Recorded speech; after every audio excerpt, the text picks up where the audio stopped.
Hello, this is Randy Hall of News from the year 3045, brought to you by Tachyon Technology, faster than the speed of light. And our sponsor is Cosmos Harmony. Remember, you can find your true love in the galaxy with Cosmos Harmony. Welcome, Cybernauts. First, here's your UFO report. Today, I've got the best fake video. This is a fake. Have no doubt about it, but I think it's one of the better fakes. It's listed as 1127 UFO over Brazil, February 24th. It's good. It's really nice. They put a lot of work into it, but I do classify it as a best fake.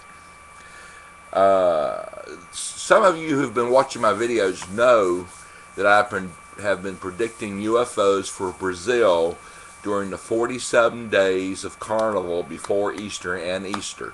Well, here's your first UFO during that period of time. It's listed as Brazil Spaceball Crashes. Brazil Spaceball Crashes. And it's actually a sphere, or some kind of metal sphere, a ball, that has crashed to the ground in Brazil. They'll probably discover it's some kind of old space debris, or maybe an old satellite or something. But to the people of Brazil, it's an unidentified flying object, so that means it's classified as such.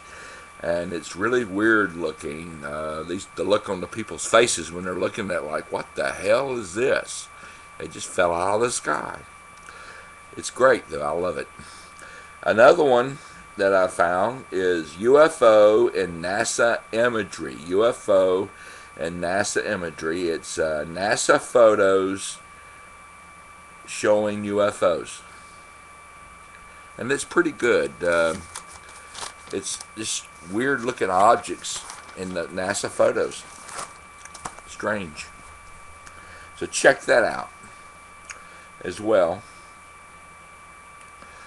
As far as predictions are concerned, I'm still predicting UFOs before Easter, from now until Easter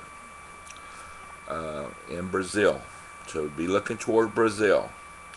If you want more UFO reports, you can just click on subscribe and you'll get my future reports. And there will be updates.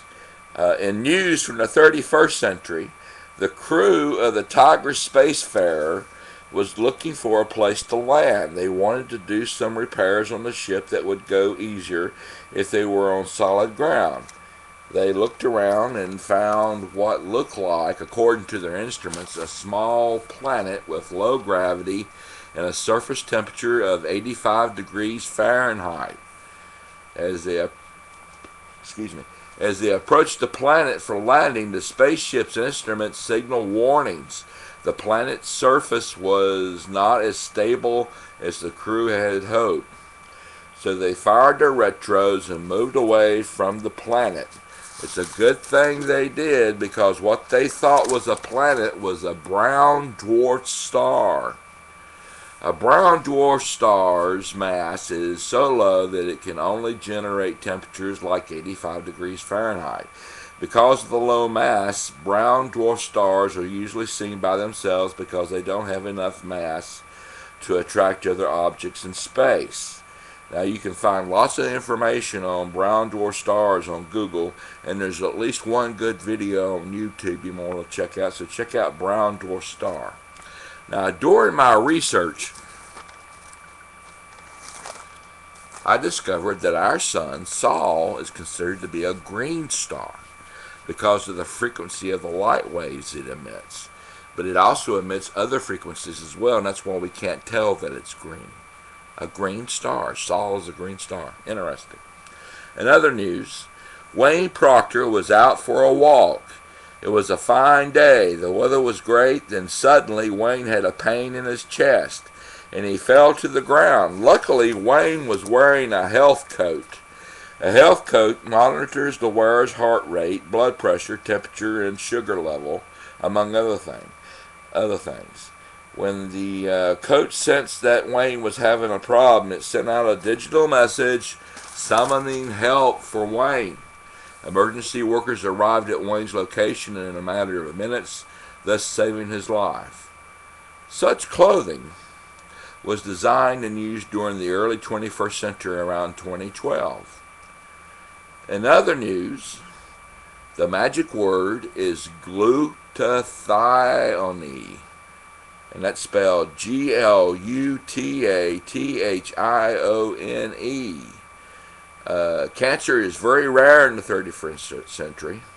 This is due to many treatments preventative developed over the years. One preventative treatment is glutathione. Glutathione. It's a compound found naturally in broccoli, apples, tomatoes, cauliflower, and cantaloupe, and watermelon. The compound prevents and retards the growth of cancer cells.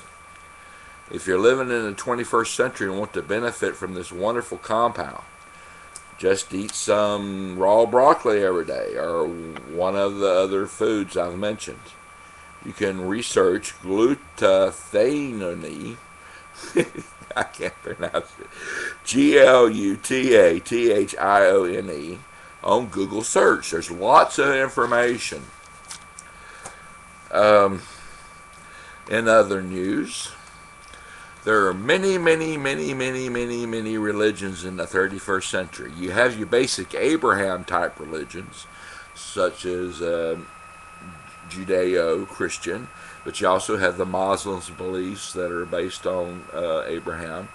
But some of the fastest-growing religions are new religions, and here's one of them. I'm going to describe it to you. One of the fastest-growing religions, or perhaps philosophy, is universalism. Universalism. It is the belief that God or Godhead and the universe are one and the same. The universe and God is the universe is God, and God is the universe. It is the belief or idea that many of the attributes given to God are actually attributes of the universe. That the way your language to speak to God is reason and logic, and that science, particularly the study of the universe, is the way to know God or Godhead. The practitioners of this belief or philosophy believe the future is heaven. Well, anyway, if you would share my videos with your friends, I appreciate that a great deal. If you're interested in what this series is all about, Year 3045, check out Year 3045, number 13 on YouTube. Just search for it. I want to tell you briefly about my book. It's called The Ballad of Dred Scott. It's historical fiction. It's a story of a man who was chosen to be the champion of the universe to bring an end to the unnatural state of slavery in America. It teaches that sometimes even when you lose, you can still win if you don't give up your dream. I also want to thank those of you who have checked out my ads. When you let a streaming ad run instead of skipping it, you help me fund my research. As far as the click-on ads are concerned, when you check those ads out, again, you help me with my research. And I want to thank those of you who have done that. I appreciate it. Remember to work for your dream. Just dreaming isn't enough. The universe rewards action, effort to turn your dream into reality. So work for your dream. Fight for the future. There was a woman who said that anyone who fights for the future lives today. So fight for your future and work to turn your future into reality. Going to leave you with a blessing. May you always have the freedom to choose the path of reason. And when reason isn't present, may you have the wisdom to know it. And remember that sometimes, even when you lose, you can still win if you don't give up your dream. And remember what the dormouse in Alice in Wonderland said. Feed your head. Get a good education. Read a book. Learn something new. It's good for you. Well, I just want to say that I wish you a better tomorrow. And may the universe bless you. Have a great day.